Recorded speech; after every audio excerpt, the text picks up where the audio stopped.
All right, Sean Zattel, FightHype.com here with Deas, the main guy, the head trainer of the heavyweight champion of the world, Deontay Wilder. Jay, I wanted to ask you, Deontay was saying that despite getting the knockout against Ortiz, it was actually a shitty camp. Is this camp going better? Oh, this camp's going a lot better. You know, you got to remember, Deontay had a lot going on. There were a million things happening from a personal standpoint, and then he caught a cold that was pretty bad a week or so before the fight. So, you know, ultimately it was just kind of like a perfect storm of things that could go wrong and we didn't quite get the camp that we wanted. Of course, there's no excuses. You got to do the job, and that's what Deontay did. Mm-hmm. So this camp, no question about it, has been much better. It's been a great camp so far. We're making good progress, and it's been very good. The distractions have been minimal. And how are you visualizing and seeing the fight on the night? How do you think it plays out on December 1st? It's a very interesting fight because both guys, Deontay and Tyson Fury, are both awkward guys, and they're both very unique in their styles. So it may take a couple of rounds, for them to kind of catch up to each other's style and figure each other out a little bit. And then once that happens, I think it's a very explosive fight.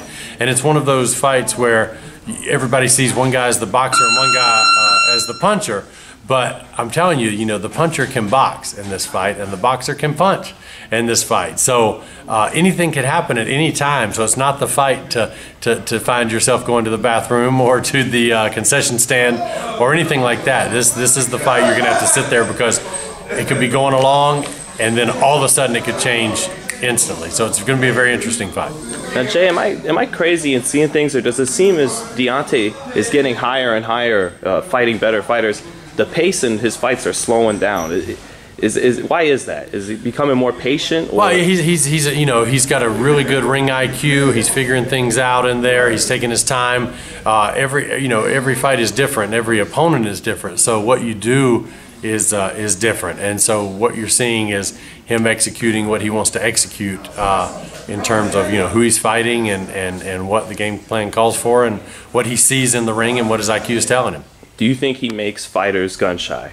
That he makes them more timid, and maybe that's part of why the pace is slowing a little bit? Well, I mean, once you taste Deontay's power, it's different. It's a different kind of power, and anybody will tell you that, and that's just true. So different guys react different ways to that, and so that could be a little bit of it.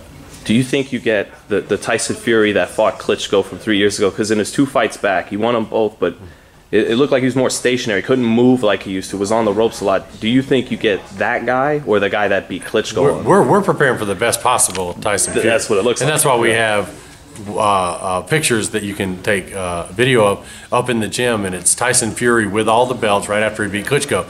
And the reason we put those up in the gym is to let everybody know from A to Z, from the first guy to the last, that we're preparing for the best possible Tyson Fury, and that's the guy that we expect to see in the ring, and that's who we think we will see in the ring. He's going to be at his best.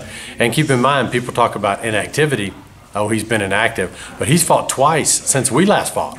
So he's actually, in 2018, he's been the more active guy. Mm-hmm. And being that Deontay's the KO artist, probably the best in the sport, does that mean you train him and he fights with a different mental approach than other fighters? Meaning, is he not worried about the scorecards? Is it all about, for Deontay at some point, knocking his guy out? Well, we never want to be the guy who does one thing well. The worst thing you could do against a guy like Tyson Fury is be in round 8, 9, 10 and say, all we got to do is hit him, all we got to do is catch him. That's what you don't want. That's what Klitschko did, and you saw that did not work out. You have to make inroads. You have to make progress through round 1, 2, 3, 4, and as it goes along, you've got to be doing things to bring about the opportunities that you want. You can't wait on an opportunity because Fury won't give you one. You have to make your opportunities, and these things are accomplished round by round. You have to be making progress, because if you're in round 9 and 10 and you haven't made progress, that's not a good thing.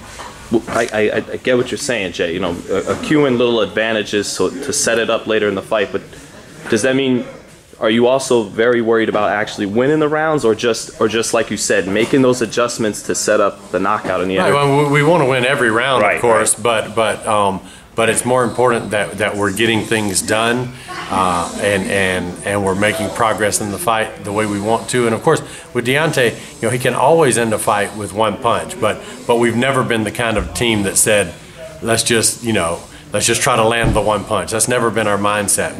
You look at the jab against Stavern, you look at the boxing ability there, the inside work against Duopa, the overcoming adversity with the torn bicep and a broke hand against Areola, and so on, and fighting with a cold against Ortiz. So you put it all together and you see that every fight has brought out a different element of Deontay Wilder, and who knows what element it'll be brought out. But we never want to be the team that's just in search of the one punch all night long. That's never been what we've done.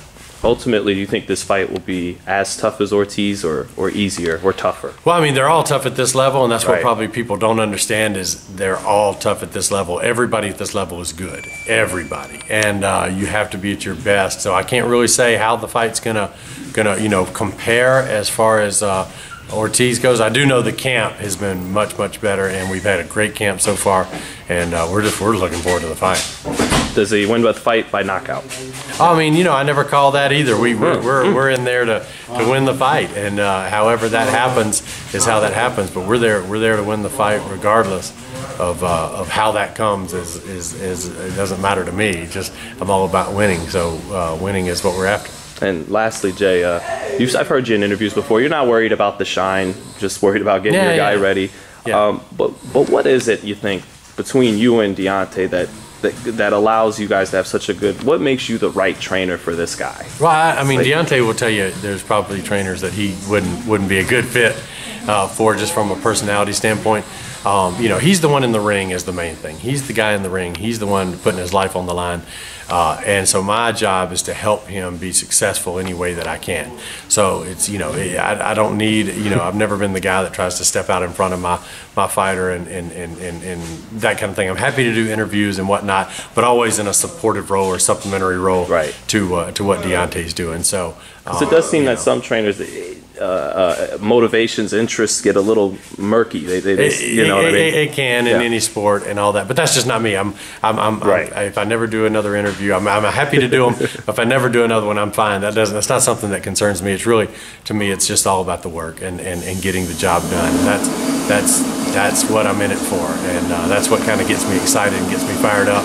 And I mean, don't get me wrong, if people recognize me or say good job or whatever, that's validating. It's very, very kind, and I really do appreciate it, and I certainly appreciate the fans supporting the fight. But ultimately, it's about Deontay Wilder, and that's always been my attitude. But we've had a great chemistry from day one, and we always will. Well, that definitely comes through when you talk, man. That it's all about your fighter. Yeah, thanks for your time, Jay. Yeah, thank you. And you guys win this fight, man. Though, screw that. We got to start giving you some shine. That's right. Yeah. They can keep that. It's all, if I see something and I say it, but ultimately he's the one that has to execute it. So the credit should go that way, not this way. Thanks, Jay. Thanks.